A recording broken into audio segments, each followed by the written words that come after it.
Bom dia a todos, muito bom estar com vocês aqui. Trago um abraço da Igreja Presbiteriana Independente de São José do Rio Preto, Pastor Mário também, os amigos e irmãos, um pouquinho para cima aqui, né? Estamos a algumas horas daqui. Eu gostaria de, nos próximos instantes, conversar um pouco com você sobre aquele que talvez é um dos temas mais importantes quando nós pensamos na experiência cristã. Quando a gente pensa no nosso calendário, nós estamos próximo do Natal e há uma impressão de que o Natal seja a data mais importante para o cristianismo, e isso é um grande engano.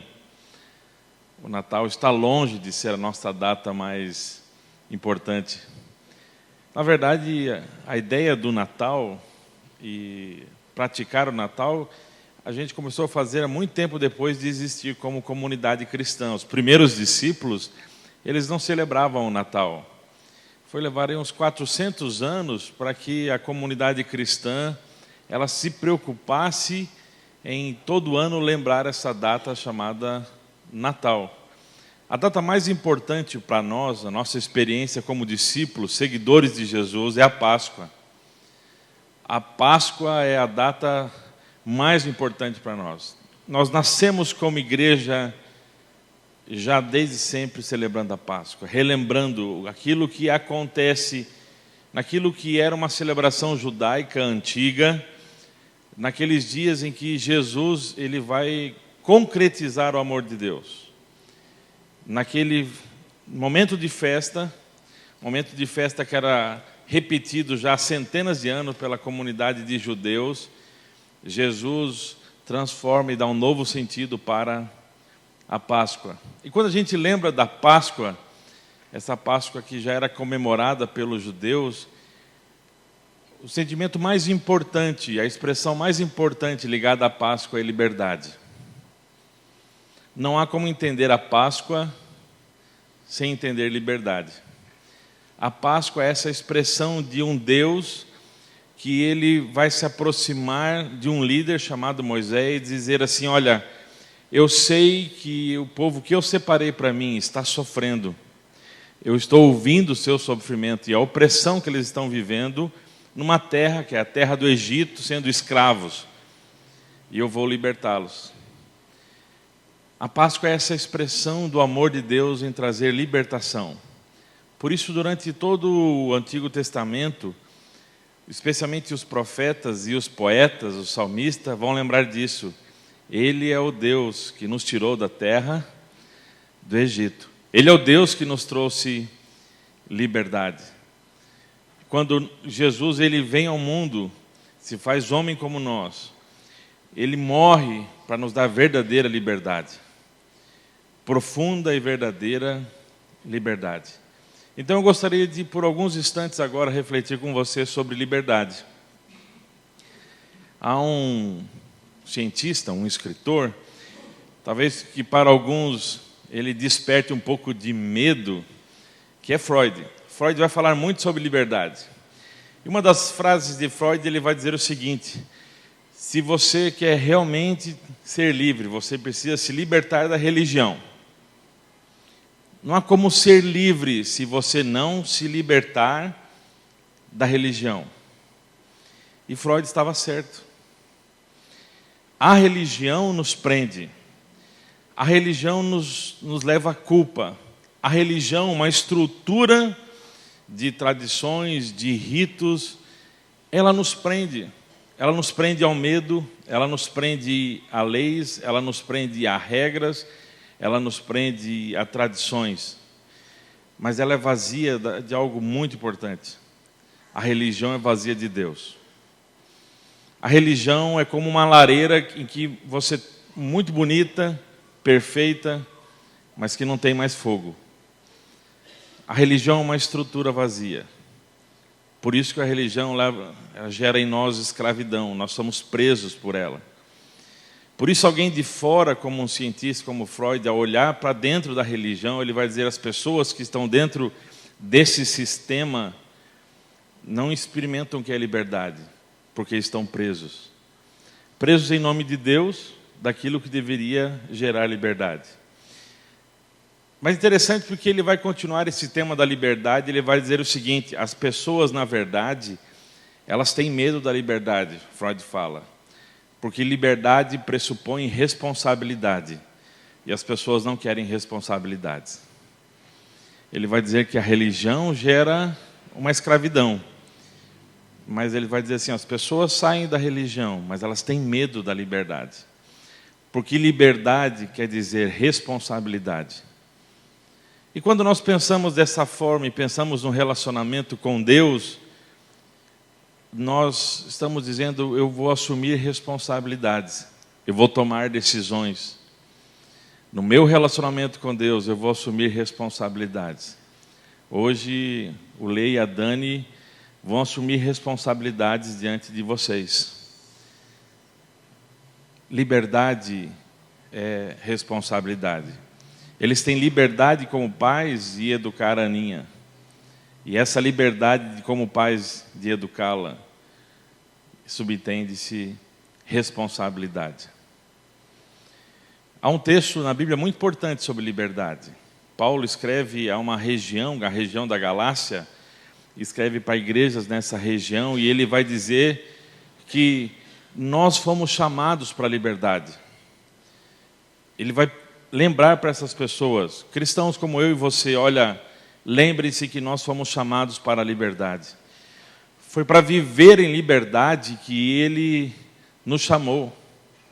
Não voltem a viver debaixo de um jugo de escravidão.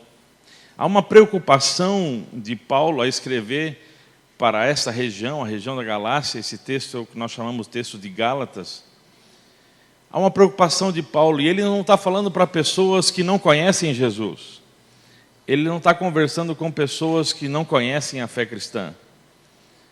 Ele está se dirigindo a cristãos como eu e você. E ele está dizendo: tomem cuidado, porque se vocês não se aperceberem, vocês vão voltar a ser escravos. E há uma escravidão muito mais sutil, que é o perigo dessa escravidão, que é a escravidão da religião. Nós ficamos presos à lei e esquecemos de Deus.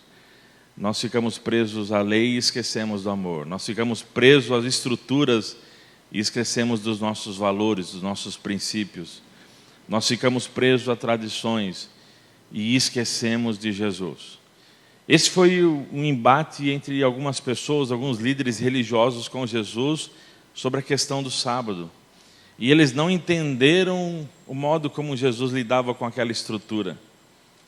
Jesus disse para eles: olha, o sábado foi feito para vocês, e não vocês feitos para o sábado. Muitas vezes, quando nós pensamos em liberdade, nós pensamos em pessoas que estão nas drogas, que precisam de liberdade, pessoas que estão vivendo presos ao sexo, pessoas que estão numa vida promíscua.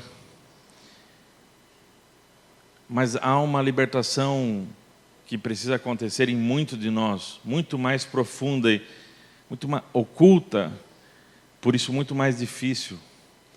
Como nós nos libertamos do orgulho? Como nós nos libertamos do passado que nos prende? Muitas vezes nós não somos dirigidos pelo que vivemos, somos dirigidos por o que aconteceu lá atrás. Talvez você ainda é preso por palavras que você ouviu de seu pai. Talvez você ainda é preso por uma situação que aconteceu há 20 anos atrás. Quando lembramos da história de Esaú e Jacó, passaram-se 20 anos, mas ainda aquele irmão mais velho ainda é preso pelo ódio e pela mágoa que tem do seu irmão.